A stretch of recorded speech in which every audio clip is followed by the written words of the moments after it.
အောင်ရင်းကြီးလေးနဲ့ဟောမှာတော့ဆန်းကောင်းပဲပေါ့ဆန်းကောင်းအားကျင်တယ်လေဒါတက်တာပတ်ဖို့ပါအရာလေးနဲ့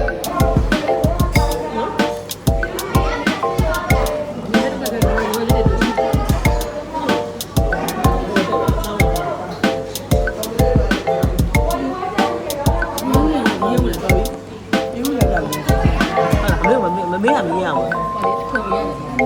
အများကြီးပဲနည်းနည်းလေးထုံအေးဟုတ်တယ်ငါကလည်းထုံရ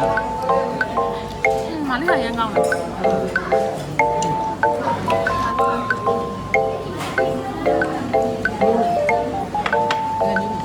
ီမှာခဏလေး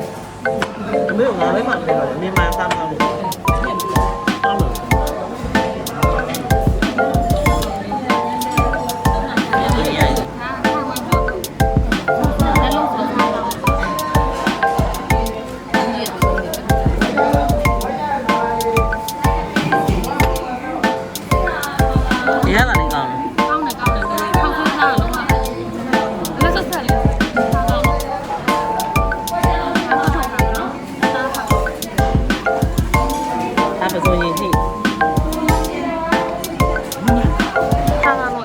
ထည့်ယူရပါဒီမှာ extra တော့ထည့်ပြီးသွားရင်နောက်ထပ်တော့ကြံတာလေးထပ်ထည့်လိုက်ပေါ့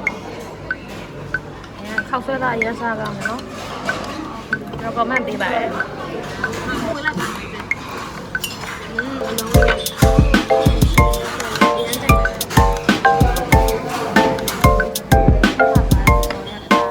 ဒီလိုတော့